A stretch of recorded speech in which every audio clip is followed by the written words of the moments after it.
Bismillahirrahmanirrahim. Dear student, today we are going to study excretion in vertebrates.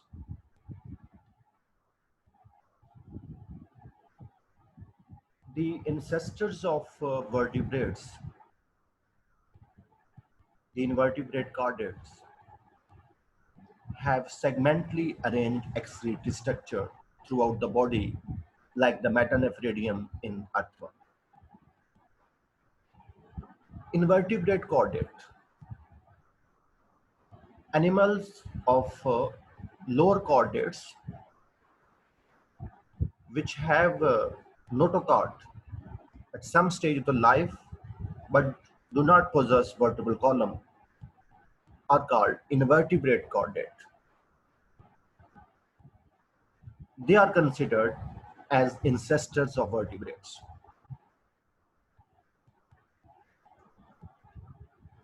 They have excretory structure which are arranged in the form of segments, just like the metanephridium of earthworm. जैसा कि बच्चों आपको पता है कि जो earthworm के excretory structure है मेटानेफ्रेडियम, वो सेगमेंटली अरेंज होते हैं, हर सेगमेंट में 2 मेटानेफ्रेडियम। वो कह रहा है कि जो वर्टिब्रेट के इंसेस्टर हैं, जिनको क्या कहते हैं, इनवर्टिब्रेट कॉर्डेट।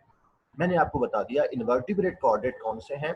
वो एनिमल जिनमें लाइफ के कुछ हिस्से में नोटोकॉर्ड तो होती है लेकिन वर्टिबल कॉलम नहीं होती, बैकबोन नहीं होती, उन्हें इनवर्टिब्रेट कॉर्डेट बोलते हैं और वो वर्टिब्रेट के इंसेस्टर्स हैं। उनके भी एक्सक्रीटरी स्ट्रक्चर सेगमेंटली अरेंज थे हैं।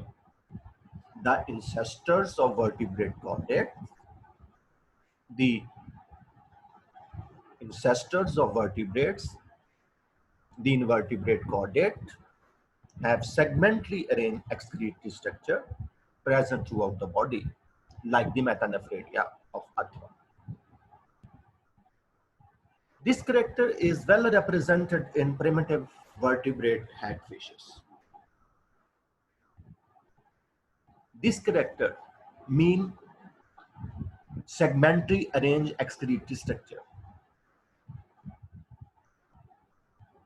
वो कह रहा है कि जो excretory structure in the form of segments मौजूद हैं, सेगमेंटली अरेंज है, ये करेक्टर प्रिमिटिव हैगफिश में भी है। Hagfishes have kidneys with their tubules are arranged segmentally with segmentally arranged tubules. उनमें भी किडनीज हैं और उनके ट्यूब्यूल सेगमेंट्स की फॉर्म में अरेंज हैं। तो हमने अभी तक ये बात पढ़ी कि ancestors of vertebrate, the invertebrate chordate, have segmentally arranged excretory structure like the metanephridium of earthworm. This characteristic is well represented in primitive hagfish, which have kidneys with the segmentally arranged excretory tubules. However, as the evolution progresses, vertebrates become more and more complex. Kidneys have developed. However, due to evolution in other vertebrates, there is a development of kidneys. Kidneys contain numerous tubules which are not arranged segmentally. They are concentrated. They are arranged compactly in the same structure, not arranged segmentally. They are closely associated with the network of capillaries. The basic functional structure in the kidney is nephron. इस article में उसने हमें trends बताने की कोशिश की है, हल्की सी वर्टिब्रेट की एवोल्यूशन का इंडिकेशन दी है कि जो वर्टिब्रेट के इंसेस्टर थे इनवर्टिब्रेट कॉर्डेट, उनके एक्सक्रीटरी स्ट्रक्चर सेगमेंट्स की फॉर्म में अरेंज थे, जिस तरह से अर्थवर्म के मेटानेफ्रेडियम। और फिर जो अर्ली वर्टिब्रेट्स हैं, हैगफिश, प्रिमिटिव वर्टिब्रेट, उनमें भी इसी किस्म के सेगमेंटली अरेंज एक्सक्रीटरी ट्यूब्यूल्स हैं किडनी के साथ। लेकिन जो हायर वर्टिब्रेट्स हैं, जिनमें पीक लेवल की एवोल्यूशन है, वहां किडनीज में एक्सक्रीटरी ट्यूब्यूल सेगमेंट्स की फॉर्म में अरेंज नहीं है, बल्कि कंसंट्रेटेड है इन द किडनीज। इसके बाद हम बात करेंगे एक्सक्रीशन इन ह्यूमन।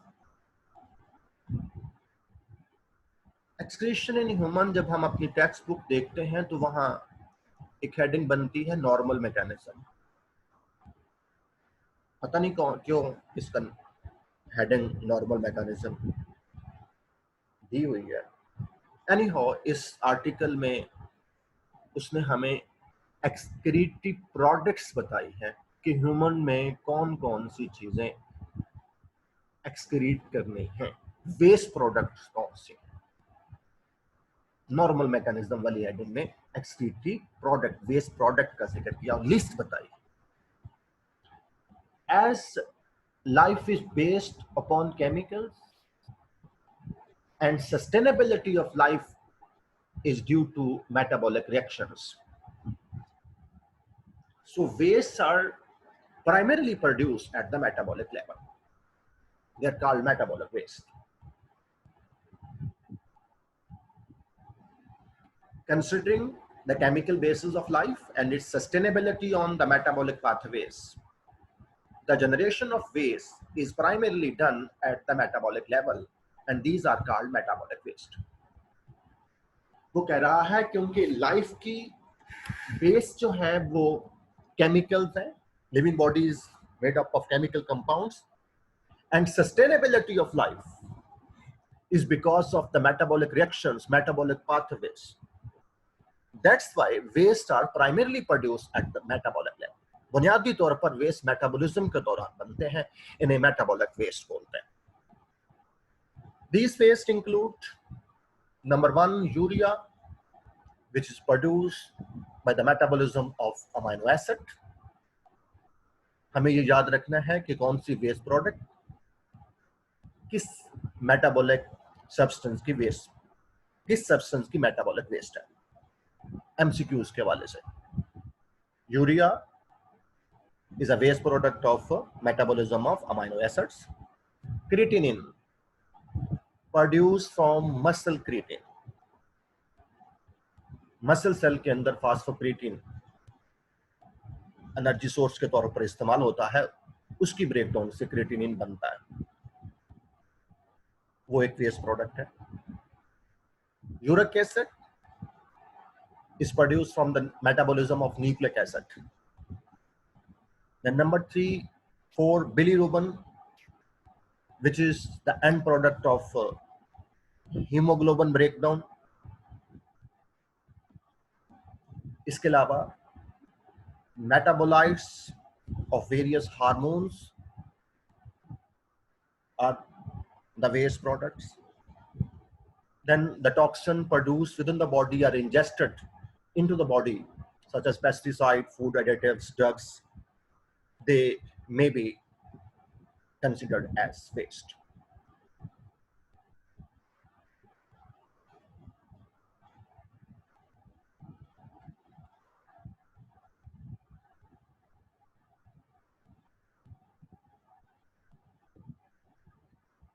तो बच्चों, हमने पहली बात यहाँ पर ये पढ़ी कि what are the metabolic waste. As life depends upon the chemicals, the basis of life are the chemicals, and life is sustained due to metabolic activities, metabolic pathways.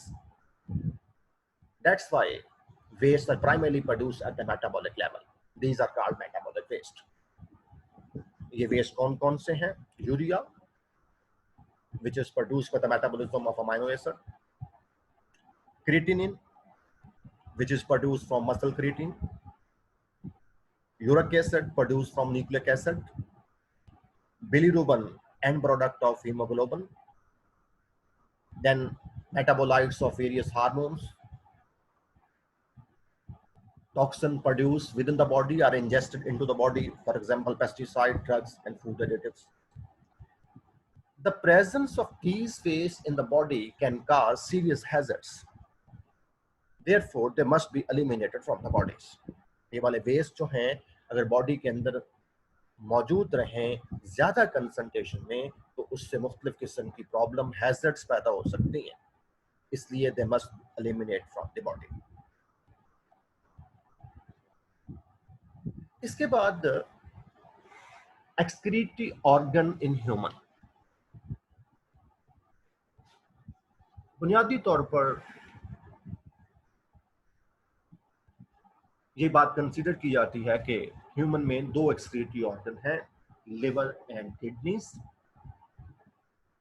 हम इसको 3 हेडिंग्स में पढ़ेंगे, क्योंकि लिवर के अंदर स्किन का भी जिक्र किया हमारी बुक पे, मैंने उसको सेपरेट ऑर्गन बना हेडिंग बनाकर हम डिस्कस करेंगे। एक्सक्रीटरी ऑर्गन ह्यूमन में लिवर, किडनीज, स्किन। सबसे पहले हम बात करेंगे लिवर की। एक इंफॉर्मेशन बेस्ड आर्टिकल है, कोई खास इसमें समझने वाली बातें नहीं है। सबसे पहले उसने लिवर की तारीफें की हुई यहाँ काफी सारी। Liver is central station of metabolism, क्योंकि बहुत सारे मेटाबॉलिक पाथवेज जो हैं वो लिवर के अंदर होते हैं। वाइटल मेटाबॉलिक पाथवेज लिवर के अंदर होते हैं, इसलिए वो बोल रहा है liver is a central station of metabolism. क्योंकि बहुत सारे मेटाबॉलिक रिएक्शंस होते हैं लिवर के अंदर, बहुत सारे मेटाबॉलिक पाथवेज होते हैं, इसलिए वेस्ट भी यकीनन यहाँ प्रोड्यूस होंगे। इसलिए बुक वाला ये बात लिखता है, liver is a central station of metabolism and consequently the body's central metabolic clearinghouse. Liver is a central station of metabolism, and that's why it is body's central metabolic clearinghouse. Due to this characteristic, liver functions are pivotal to homeostasis. क्योंकि liver is a central station of metabolism and it is body's central metabolic clearing house. That's why liver functions are pivotal to homeostasis. Homeostasis के लिए liver के function बहुत जरूरी है। Liver involve interaction with other body's organ system. Liver अपने function से body के दूसरे ऑर्गन सिस्टम को भी इफेक्ट करता है, बॉडी के दूसरे ऑर्गन सिस्टम के साथ भी इसका इंटरेक्शन होता है। जैसा कि liver support the excretory role of kidney by detoxifying many chemical poison and produce ammonia, urea and uric acid from the waste nitrogen. इतनी बात हम रिपीट कर देते हैं। पहली बात, liver is a central station of metabolism and consequently body's central metabolic clearinghouse. Due to this characteristic, liver functions are pivotal to homeostasis. Liver also involve interaction with other organ system of the body. For example, liver support excretory role of kidneys. Liver support excretory role of the kidney. किस तरह से liver kidney की excretion में help करता है? By detoxifying many chemical poison. बहुत सारी chemical poison जो हैं, जो कीमियाई जहरे हैं, उनको डिटॉक्सिफाई करके, उनके जहरीलेपन को खत्म करके लिवर किडनी की हेल्प करता है। और दूसरा, लिवर जो वेस्ट नाइट्रोजन होती है अमीनो एसिड में से, उसको अमोनिया में, यूरिया में और यूरिक एसिड में कन्वर्ट करता है। Liver is a central station of metabolism and consequently body's central metabolic clearinghouse. Liver functions are pivotal to homeostasis. Liver involved interaction with the most body's organ system. Liver support kidneys in excretion by detoxifying harmful chemical poison and by producing ammonia, urea, and uric acid from the waste nitrogen. Among the various nitrogenous wastes, urea is the principal excretory product and liver form it from the waste nitrogen.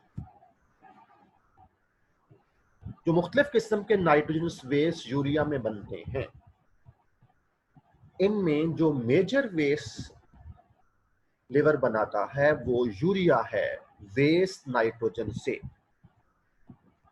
Among the various nitrogenous wastes, urea is the principal excretory product which is produced by the liver from the waste nitrogen. And the metabolic pathway which is involved in the production of urea is termed as urea cycle.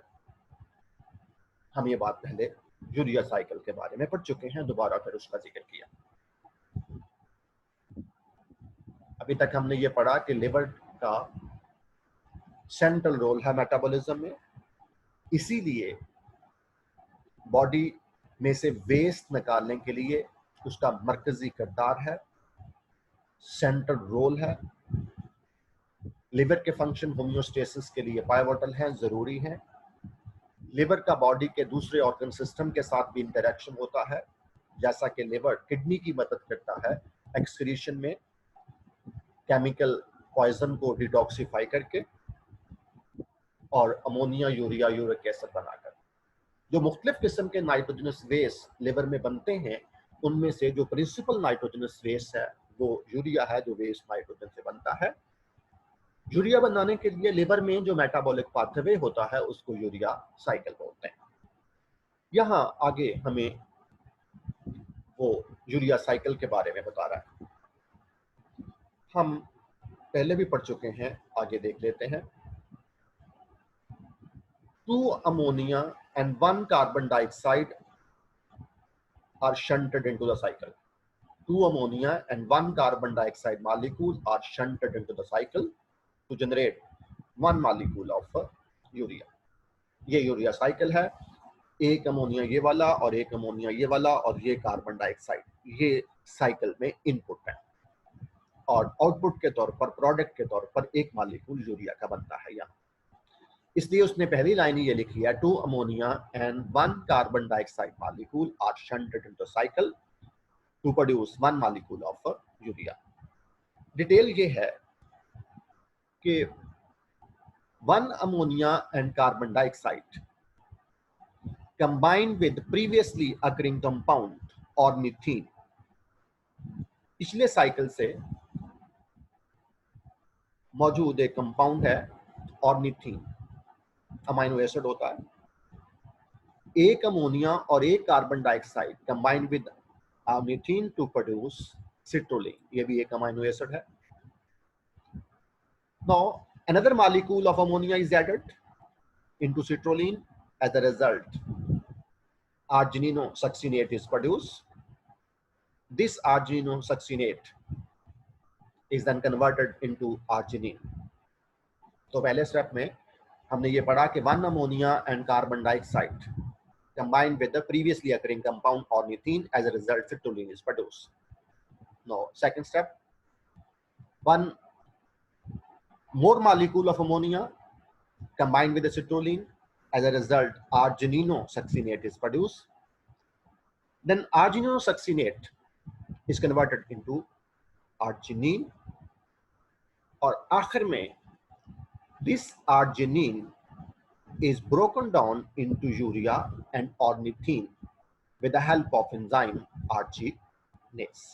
This is all about urea cycle. जैसा कि book वाले ने लिखा, 2 ammonia and 1 carbon dioxide molecules are shunted into the cycle to generate 1 molecule of urea. 1 ammonia molecule combined with the carbon dioxide and ornithine precursor from the previous cycle to form citrulline. Another ammonia combined with acetylene to form arginine. एक step इसने छोड़ा यहाँ पर. The arginine is splitted by arginase enzyme to form urea and precursor ornithine for the next cycle. Urea is detoxified form of ammonia. ये ammonia से कम toxic होता है. डिटॉक्सिफाइड फॉर्म है अमोनिया की. Can be retained in the body in a greater amount as compare to ammonia and can be eliminated with 1/10 quantity of water as compare to ammonia. जैसा कि हम पहले भी एक आर्टिकल में पढ़ चुके हैं कि अमोनिया के मुकाबले में यूरिया कम टॉक्सिक होता है. बॉडी में ज्यादा मकदार में इसको रखा जा सकता है और इसको निकालने के लिए 10 गुना कम पानी चाहिए एज कंपेयर टू अमोनिया. ये वाली बात उसने लिखी. Urea is detoxified form of ammonia which can be retained in the body in a greater amount than ammonia and can be eliminated with 1/10 quantity of water as compared to ammonia.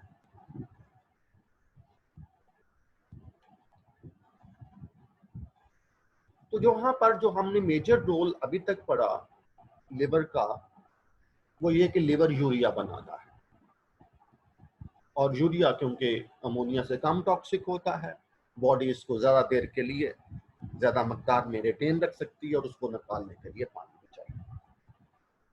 Liver is not only involve in the synthesis of nitrogenous waste to assist kidneys in their disposal. Liver का सिर्फ यही role नहीं है कि liver nitrogenous waste बनाता है जो kidney की हेल्प करते हैं वेस्ट को निकालने में, but also has numerous crucial function of homeostasis importance. Liver के कुछ और भी जरूरी फंक्शन हैं जो होम्योस्टेसिस के लिए हैं. Liver is not only involved in the synthesis of nitrogenous waste to assist kidneys in their disposal, but liver performs some other functions which have importance in homeostasis. These functions belong to synthesis, storage, conversion, recycling and detoxification categories.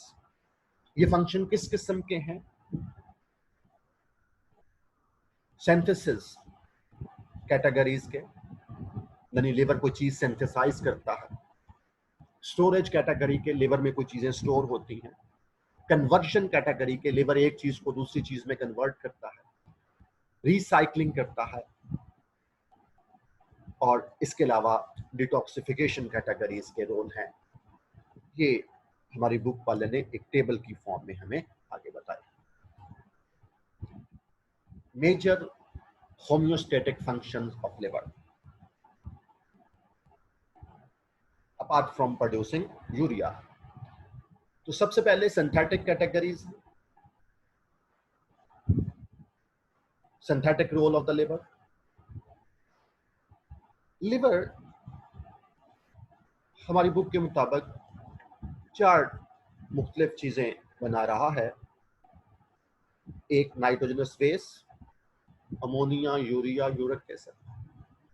Liver synthesize ammonia, urea and uric acid, nitrogenous waste. फायदा क्या होता है? Support kidney in waste disposal. इससे kidney की help होती है waste को निकालने. दूसरी जो सिंथेटिक रोल है लिवर का, वो है liver also produce plasma protein such as prothrombin, fibrinogen, albumin.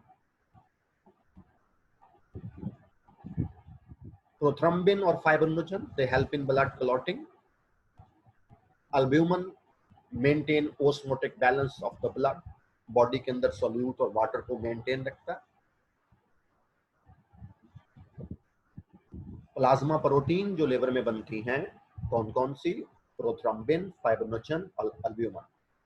Prothrombin और फाइब्रिनोजन दोनों का ब्लड क्लॉटिंग में रोल, और अल्ब्यूमिन आमतौर पर ओस्मोटिक बैलेंस को मेंटेन रखती है. इसके अलावा liver also synthesize lipid, cholesterol, lipoproteins.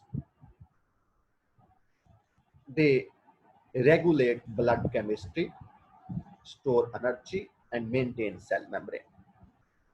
Lipid, cholesterol, lipoproteins, all these are synthesized in the liver. इसका फायदा ये होता है कि एनर्जी स्टोर होती है, एनर्जी गिविंग कंपाउंड है. इसके अलावा बॉडी की केमिस्ट्री मेंटेन रहती है, और जो मुख्तलिफ किस्म के जो लिपिड्स हैं, प्रोटीन, लिपोप्रोटीन्स हैं, ये मेम्ब्रेन, जो सेल मेम्ब्रेन होती है, उसके स्ट्रक्चर का हिस्सा, इसलिए उसने लिखा मेंटेन सेल मेम्ब्रेन. इसके अलावा liver also synthesize bile which help in emulsification of fats in the small intestine, digestive role. तो लिवर के जो रोल्स हैं, पहली category synthetic role. Synthetic role में हमने ये पढ़ा कि लिवर नाइट्रोजनस बेस बनाता है, अमोनिया, यूरिया, यूरिक एसिड, उससे किडनी की हेल्प होती है. लिवर कुछ प्रोटीन बनाता है, prothrombin, fibrinogen, albumin, blood clotting में हेल्प होती है, और बॉडी का ओस्मोटिक बैलेंस, ब्लड का ओस्मोटिक बैलेंस मेंटेन रहता है. Liver also synthesize lipid, cholesterol, lipoproteins. फायदा ये होता है एनर्जी स्टोर होती है, बॉडी की केमिस्ट्री मेंटेन रहती है, रेगुलेट होती है, और मेंटेन रहता है सेल की मेम्ब्रेन का स्ट्रक्चर. और liver also synthesize bile which help in emulsification. Then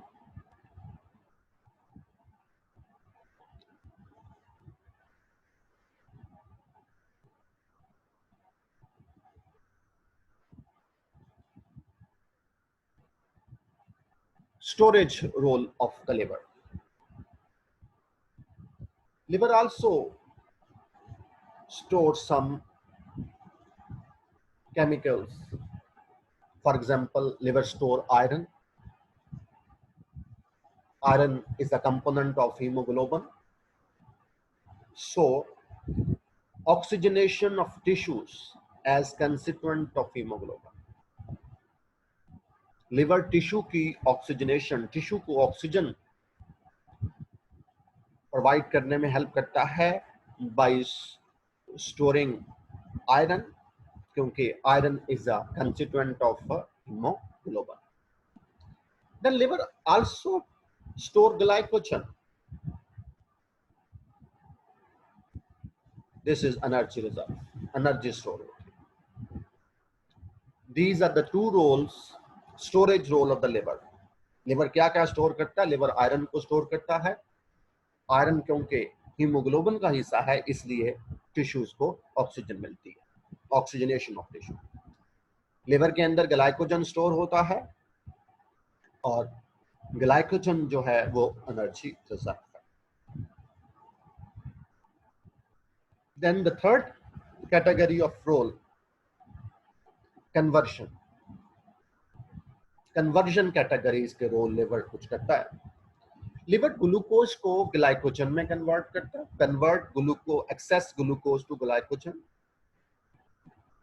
then also convert lactic acid to glycogen, and then stored glycogen to glucose. Liver glucose को ग्लाइकोजन में कन्वर्ट करता है, जरूरत पड़ने पे ग्लाइकोजन को ग्लूकोज में कन्वर्ट कर देता है. इसके अलावा लैक्टिक एसिड को भी ग्लाइकोजन में कन्वर्ट करता है. इस चीज का फायदा क्या है, इसकी इंपॉर्टेंस क्या है? Energy storage and use. इससे बॉडी में एनर्जी स्टोर रहती है और वो उसको इस्तेमाल में. रिसाइकलिंग. लिवर कुछ सब्सटेंसेस की रिसाइकलिंग भी करता है. For example, contents the red blood cells iron and other constituents of haemoglobin, इनकी रिसाइकलिंग है. Actually old red blood cell जो हैं they are broken down in the liver, और वहां लिवर उनमें से आयरन निकाल लेता है जिसको दोबारा फिर हीमोग्लोबिन बनाने के लिए इस्तेमाल किया जाता है. तो ये रिसाइकलिंग कैटेगरी का रोल है liver.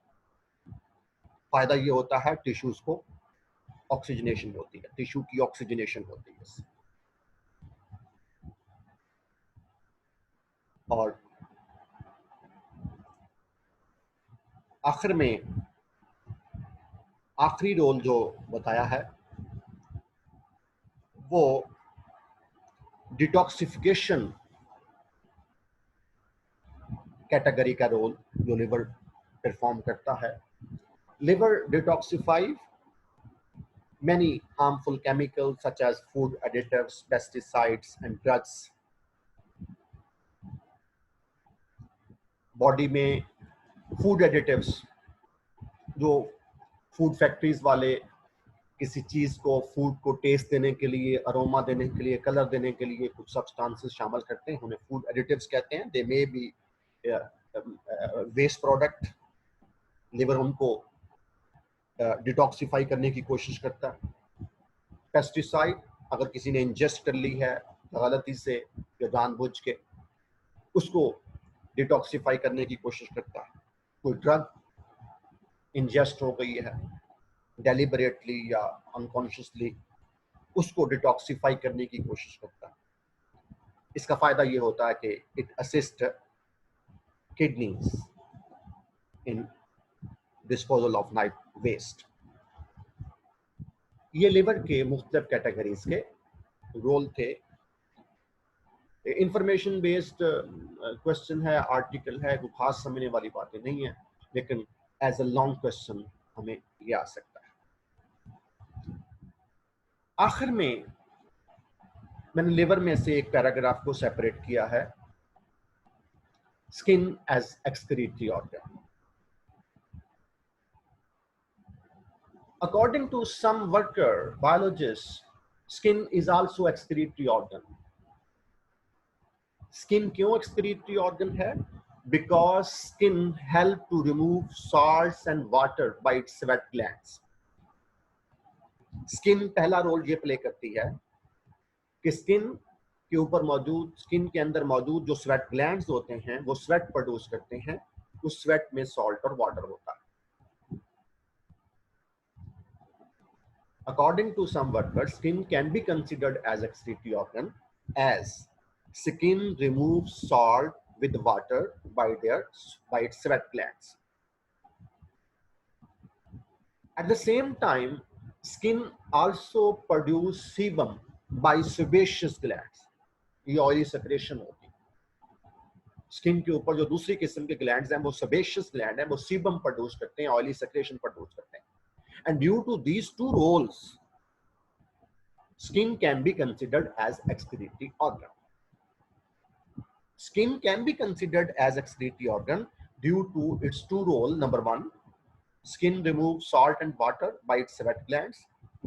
Number two, it also removes sebum by its sebaceous gland. But according to some worker, these two roles cannot be considered as excretory role because removal of water and salt from the sweat gland is for the purpose of thermoregulation.